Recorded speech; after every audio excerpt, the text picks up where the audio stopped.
L'art est peut-être au début une sorte de prétexte pour faire de la solitude quelque chose qui ne soit pas qu'un poids, une matière ou du mauvais esprit. Si tant est que dans l'absolu l'esprit soit bon ou mauvais. Par la suite, on peut se demander, et quand j'utilise le on, l'impersonnel, c'est dans un but bien précis, de désigner le lieu d'où provient cette demande, qui, de l'art ou de la solitude, exerce son attraction. Car ce lieu que je pourrais nommer l'absence, une absence tellement évidente qu'elle devient présence, semble ignorer la différence comme la recherche de points communs que j'effectue entre l'art et la solitude, comme pour mieux pouvoir les disséquer, comme aussi pour m'en prévenir. C'est un point de bascule que cette première intuition de l'absence ou de cette présence. À partir de là, l'individu qui s'y trouve conduit doit effectuer un choix entre négatif et positif pour résumer les choses. Je pourrais aussi parler de plainte et de célébration, du je et du nous, d'égoïsme et de générosité. Si l'art est le fruit de la solitude, de quel art alors parle-t-on, si ce n'est d'une façon particulière de vivre la solitude? Je crois que tout artiste, à un moment ou à un autre de son parcours, doit se poser cette question, ou quand elle surgit, ne pas chercher à l'éluder. Quel art est-ce que je suis en train de faire? Quelle est la véritable nature de ma solitude? Ces deux questions, finalement, n'en font qu'une. Ce qui va aider l'artiste à répondre à la question, c'est la liberté, finalement. On ne se pose pas de questions vraiment sur la liberté quand on est seul et artiste. On est souvent seul et artiste justement parce qu'on est animé profondément par ce sentiment de vouloir être libre. Libre de quoi? C'est encore une question, mais que le temps se chargera de résoudre. L'artiste n'a pas vraiment le rôle d'y répondre dans une urgence, surtout pas dans une urgence. Car la liberté n'est pas liée à un refus. Le refus n'est qu'une fleur posée là, offerte, pour l'attirer en premier lieu, tout comme l'envie d'être aimé, l'envie d'être reconnu, l'envie de gagner des millions grâce à son art. Tout cela, ce ne sont que des fleurs extrêmement bien répandues dans le jardin de la liberté. La liberté que recherche l'artiste, c'est la liberté de l'impersonnel. C'est cette présence dissimulée sous tous les manques, toutes les absences, et qui leur redonne une origine, une cause, comme un but, un sens. Cette liberté, on ne la découvre qu'en utilisant une potion magique dans laquelle les ingrédients sont constitués de je et de nous. On commence par refuser le nous pour se tourner vers un je différent qui, par sa création, rejoindra une autre vision de nous. La grande difficulté de l'artiste, c'est que sa tâche, pour fondre ce je dans l'impersonnel, que nous pouvons interpréter en chacun de nous comme notre propre je, cette tâche ne s'arrête jamais. Cette recherche s'effectue de tableau en tableau, inlassablement, et c'est la totalité des tentatives, des ratages et des réussites qui forment l'œuvre. C'est pour cela qu'il est si difficile de parler de son œuvre quand on est artiste. On a toujours l'impression qu'elle nous échappe, entre un temps mort et un temps commun. On ne sait à quel temps véritablement la conjuguer. Ça parle à la fois du temps qui passe et de l'éternité. Je ne parle pas de postérité, mais de ce temps entre deux tableaux, entre deux moments de l'œuvre.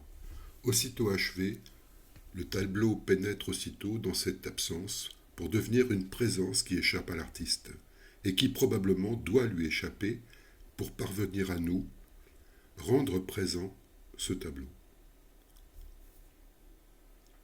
Un tableau sur lequel l'artiste aurait œuvré pour se rendre, si je puis dire, totalement impersonnel. Car l'impersonnel est ce lieu dans lequel nous avons le pouvoir de tous nous retrouver, quoi que nous pensions être. La solitude et l'art ont ceci en commun de détricoter l'habitude et les clichés dans lesquels nous sommes à la fois enfermés et rassurés. C'est pourquoi d'ailleurs toute œuvre d'art s'éloignant de cette impression de familier et de sécurité est ambiguë. Que rejetons-nous vraiment lorsqu'elle surgit, cette œuvre, soudain, dans notre périphérie? Est-ce l'œuvre elle-même, ou bien le risque, comme l'attrait, de découvrir la vacuité de nos certitudes. Bonjour, je suis Patrick Blanchon, artiste peintre, écrivain, explorateur, et il semble que ces différents confinements, qui ne sont d'ailleurs pas encore terminés, m'ont poussé à sortir de la solitude de mon atelier pour échanger avec les autres. Bienvenue donc dans ce podcast, Atelier de Libre Expression, et dans cette nouvelle émission dans laquelle j'ai envie de te parler des relations entre l'art et la solitude. Si tu n'es pas encore abonné, c'est le bon moment pour le faire et tu peux aussi appuyer sur la cloche pour recevoir les prochaines notifications de ce podcast. J'ai hésité durant pas mal de temps d'ailleurs à reprendre ce podcast que j'avais interrompu il y a à peu près 2 semaines. Il me fallait un temps pour dénouer un peu le trouble que je ressentais à parler de moi à travers ces émissions. Surtout dompter la forme comme le fond de ces paroles qui parfois ne sont que la manifestation de difficultés temporaires, de coups de gueule libératoires. Et puis finalement, je me suis dit que cette tergiversation n'était qu'une vision erronée, sans doute, de l'élégance. La véritable élégance, comme on le sait, n'a pas besoin de se forcer, ni de s'afficher, à moins que l'on ne veuille en tirer un profit. Que ce ne soit encore qu'une sorte de piège, comme il en existe désormais tant à notre époque. Du coup, j'ai réfléchi et je me suis dit que je n'avais pas à me censurer trop, que je n'étais qu'une personne comme toutes les autres, capable surtout de dire autant de bêtises que toutes les autres, avec, je l'espère parfois, quelques lueurs d'intelligence et de justesse. En tout cas, ça ne servait pas à grand-chose de garder tout ça pour moi seulement. De quoi parle-t-on lorsqu'on parle de solitude ? Souvent, il s'agit d'un malaise aux contours mal définis. On est rarement tout à fait seul, puisque déjà on est accompagné par soi-même.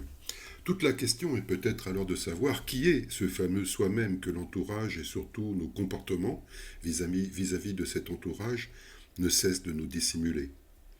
Être seul, c'est avant toute chose, être déserté par tous les autres, sauf un. Mais on ne sait pas qui il est, on ne sait pas qui il est vraiment. La solitude nous fait apparaître son étrangeté, celle-là même que nous rejetions sur autrui sans même nous en rendre compte.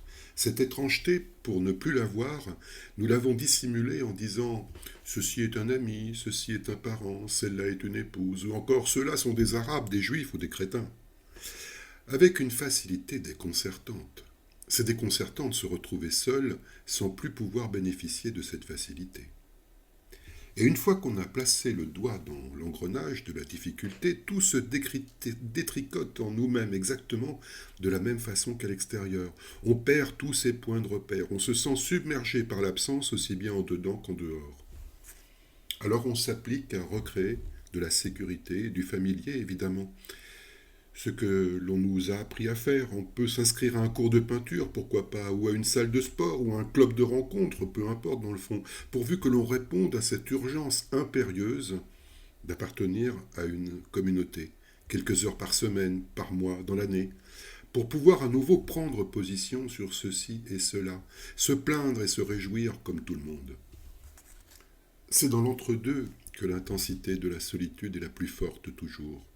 Lorsqu'on quitte le lieu commun pour s'avancer vers son propre intérieur. Un peu comme une ivresse, tout est chamboulé, on vacille un peu, et enfin, lorsqu'on parvient chez soi, que l'on referme sa porte pour se retrouver dans l'intimité, on pourrait penser qu'on est rassuré. L'artiste, c'est peut-être celui qui a un doute sur la nature de cette intimité, qui la remet en question. C'est peut-être son obstination à vouloir être libre de ses doutes comme de ses certitudes qui le pousse ainsi à remettre en question tous les appuis ordinaires sur lesquels ses doutes et ses certitudes sont fondés. C'est tenter aussi de trouver une troisième voie entre doute et certitude, comme entre le négatif, le malheur et l'enthousiasme. C'est peut-être aussi peu à peu s'intéresser à la nature même de ces émotions qui nous traversent sans relâche et nous manipulent comme des marionnettes, afin de mieux les écouter, mieux les voir, mieux les sentir au-delà des apparences habituelles, celles qu'il connaît déjà par cœur et qui le plongent dans un sentiment terrible, l'ennui. La solitude, l'art, la liberté est une bonne dose d'ennui. Est-ce que tout cela ne sont pas les ingrédients de cette fameuse potion magique qui, une fois avalée, fera du premier quidam venu un artiste ? Ou bien N'est-ce juste que son pain quotidien, son pain noir, à avaler jour après jour pour s'enfoncer dans l'absence de choix, l'absence de recours illusoire, à regarder en face sa propre solitude et en faire un art. Arrêter de fuir l'évidence fait aussi partie de ce courage nécessaire à l'artiste pour se déposséder et atteindre l'impersonnel. C'est une forme de mort et de renaissance tout en même temps, une recomposition interne qui fait du négatif comme du positif passé au tamis d'une récapitulation à la fois douloureuse et apaisante, la matière même du travail désormais. À ce point de ce que je suis en train de dire, j'ai envie de remercier 2 personnes qui m'ont beaucoup aidé dans cette difficulté à affronter la récapitulation. Ce sont tous les 2 des chamans pour moi, même s'ils en plaisantent plus ou moins sérieusement. Ce sont des personnes qui ont ceci en commun, d'avoir accepté à un moment de leur vie de ne plus être que des passeurs. Tout comme je m'aperçois moi aussi de la nécessité d'en être un moi-même.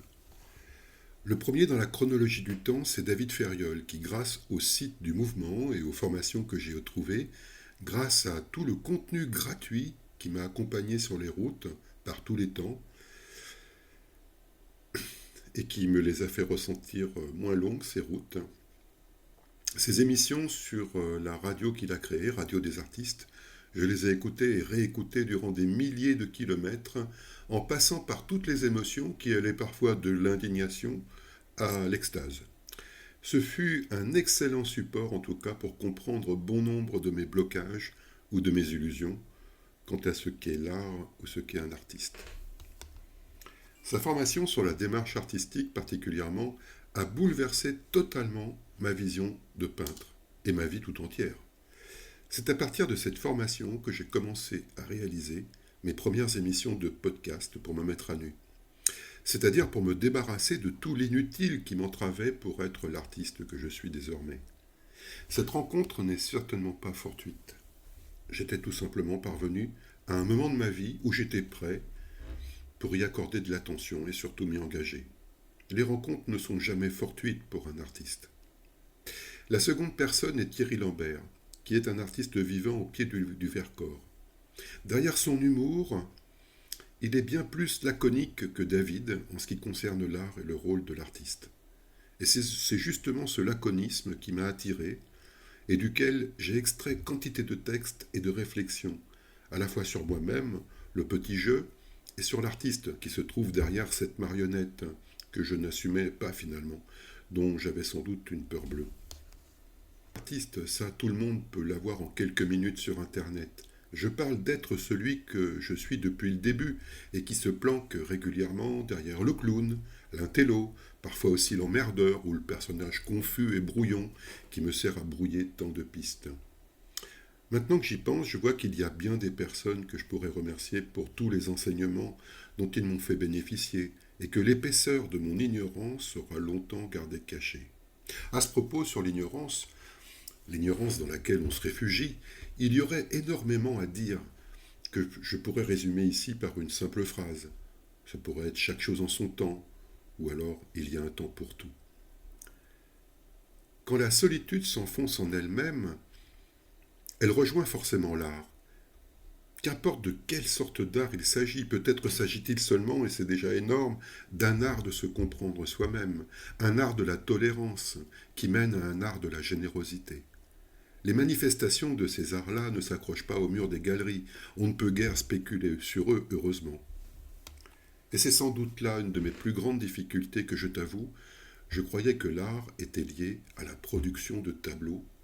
Je découvre sur le tard qu'il est tout autre chose et que cette production au final n'est qu'une sorte de bonus. Pour moi, ça a été une vraie déflagration de comprendre ça. Un chantier à refaire de fond en comble en moi-même. C'est peut-être juste ça que j'ai envie de partager, de plus important finalement.